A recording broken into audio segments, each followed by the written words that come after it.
what is the point of being in the strip club and not throwing any money? I don't like the concept that they started throwing money in the air at the regular club, because I think that's why people have it misconstrued now, because you're throwing money in the air. We're bottle girls. Am I supposed to pick that up? Oh, I guess at the end of the night, but like, that's not, I never signed up to pick up money off the ground either, but it's become such a normal thing now. People be asking for ones. I'm like, at first I was like, this is not a strip club, but then management, owners, they're like, no, give them ones. Let them throw them in the air. And I'm like, wow, this is crazy. I think people are starting to lose the plot on what the difference between the two, but. What's some of the red flags some new girls should avoid? Your checks bouncing, not getting paid weeks and weeks and weeks and weeks for weeks. Like, girls will go on the internet and be like, I work at such and such and they haven't paid us in a month. Yeah, but you're at work right now. So do you care? Do you give a fuck? No, because you're still there. And that's the part of the reason that I got fired as well. I used to be like, we don't have to show up. Like, y'all know we don't have to do this, right? Like, everything is a choice. We don't have to do this. So I used to try to boycott, literally. I used to try to get everyone to be like, fuck work until we get paid. But there's always gonna be one or two girls who are yes men, and they will go just to show their loyalty. Yeah. It's fucked up. Like, I'm trying to start a fucking movement and get them to understand that we're important, that they need us, and there's bitches that are like, fuck it, I don't give a fuck. Like, I have money, somewhere else, so nigga giving them money. So they're not worried about getting paid from that, because that's probably like a portion of the money that they, have somewhere. That's another thing I had to stop doing, was like comparing myself and like looking like, okay, I know we didn't have like a good month this month. How the fuck is she surviving? She's on a trips and shit. But I am trying to fucking scrape, bills together. How you think she was able to go on? Bitches be selling pussy. So I didn't know that the pussy selling thing was like, everyone expects it to be like the prostitute, like the bitches that are walking down, up and down Bissonnette and stuff. Like, people expect it to be them. No, it's your regular average bottle girl sometimes. Like, you really don't know. And then it's become so normalized to not sell coochie, but, well, people don't think they're selling coochie, but they really are. Like, people are escorting without knowing that they're escorting. Explain, like, what's the... If somebody is flying you out and paying you for your trip and like your work week, at least like giving you like bands just to come spend however many days, that is escorting.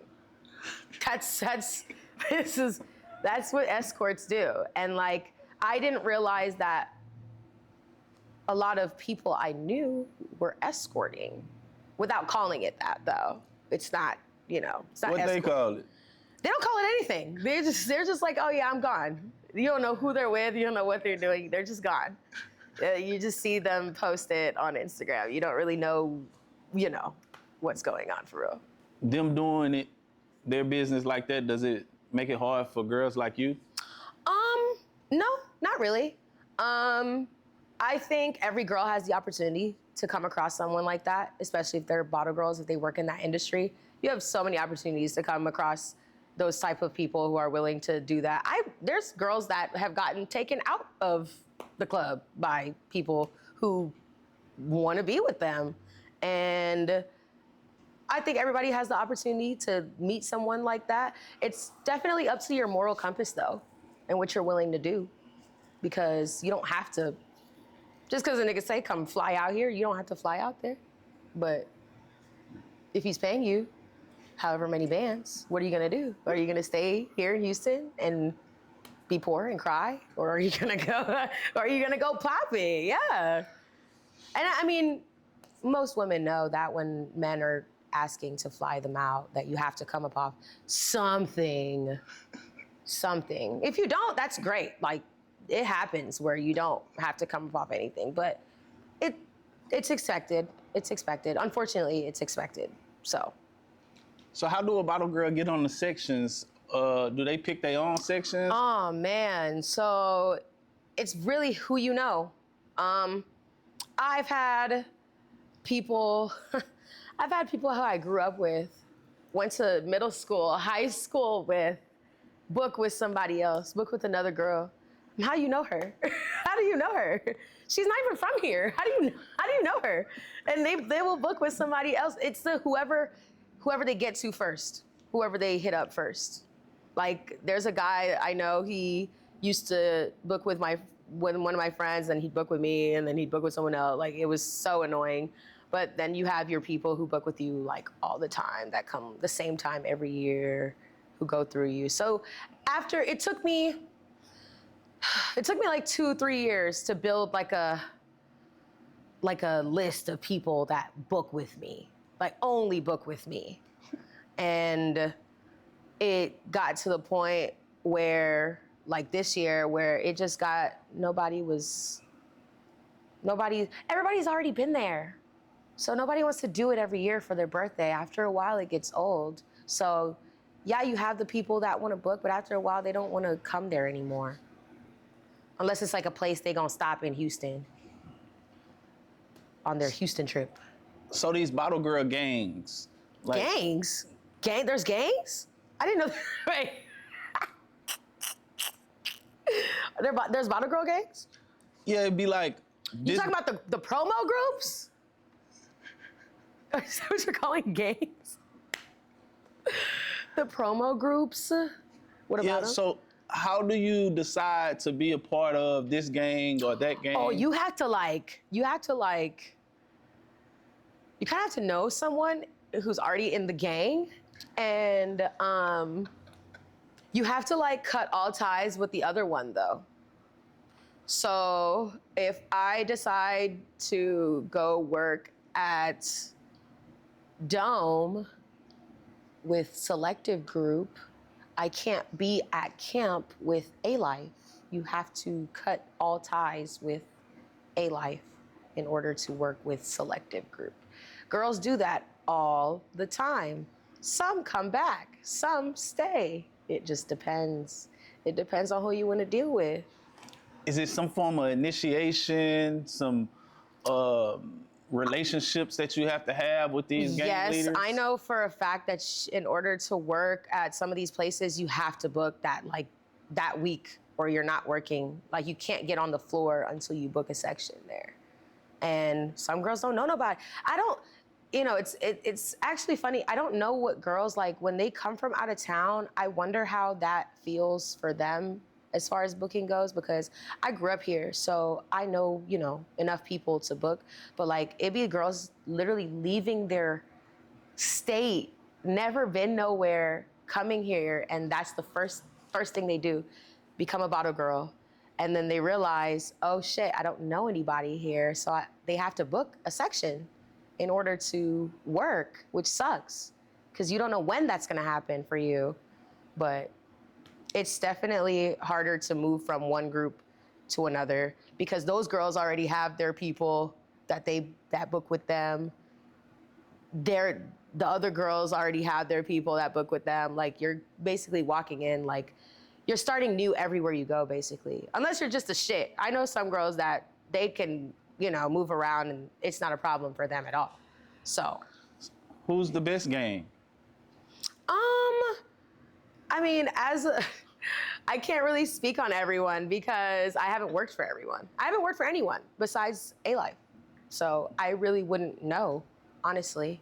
I don't think any of them are all that great. I mean, it's an industry that comes and goes, and new groups are created every other, year and shit. It's always new shit going on. So it's never really any loyalty. You can't be too loyal to them. It's not like you're supposed to get your money and get the fuck. Like you're not supposed to stick around and become the CEO of the fucking company. You're supposed to get in, do what you do, and leave, just like every other job it is. I think people be missing the point.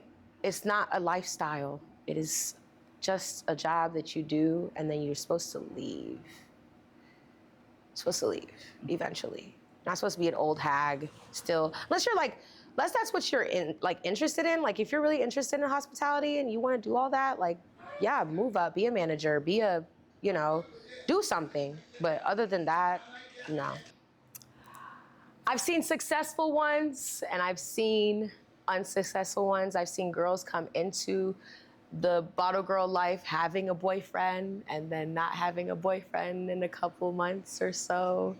And I've seen girls get a boyfriend and completely, change.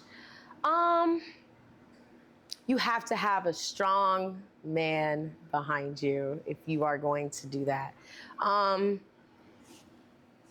Not so much secure, because I would say insecurities are everywhere, and just because you're a bottle girl doesn't really make your man more insecure, because there's insecurity in every workplace. I feel like it doesn't matter where I work at a plant and people are up there talking like they're not married. So it's like, it could happen anywhere. But I would say if you are gonna be in a relationship, be committed and stand on that.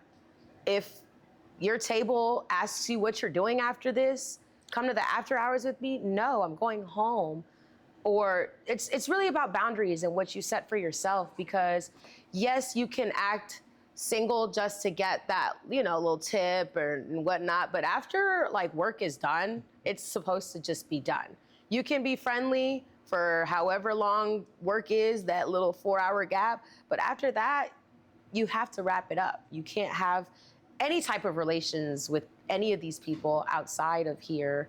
Also, you can't let anybody get in your business either, because it's just room for more bullshit to happen. So unless you have someone who's like, okay, you're just going to work, you're a bottle girl, I understand what comes with it, it can be done. It can be done. You really just have to know how to set yourself apart and be your own person in that environment. You just gotta be strong and not let your coworkers influence you, the liquor, the money.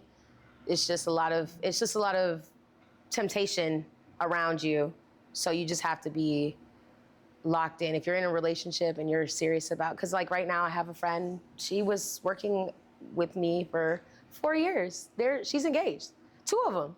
3 of them, actually, yeah. So, and they were with those partners when they were working there. And she's one of the girls that would, if we're all going to the after hours, she's gonna be like, no, I'm taking my ass home to the crib, to my man, where I belong. And that's essentially what most men would want their girl to do. I was in 2 relationships as a bottle girl. Both pretty unsuccessful. It wasn't really, I was young. The first one, I was just young, way too turnt. The first 3 years I started working, I was lit. You couldn't tell me shit. I was outside every single day. I was drinking every day.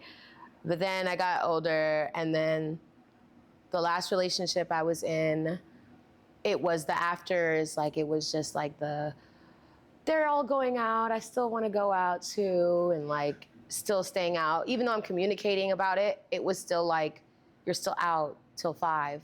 Just because you told me you were going doesn't mean, I thought communication would have made it better, but it doesn't matter. Just because you're communicating, it doesn't matter.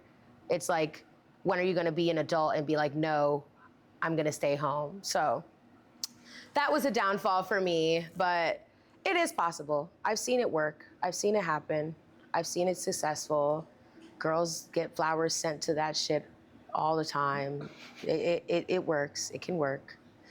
But I mean, everybody in the industry is fucking each other, so you never really will know. What you mean by that? If you know someone in the industry, you probably know somebody who has had sex with that person in the same industry. Pretty common, actually. But yeah.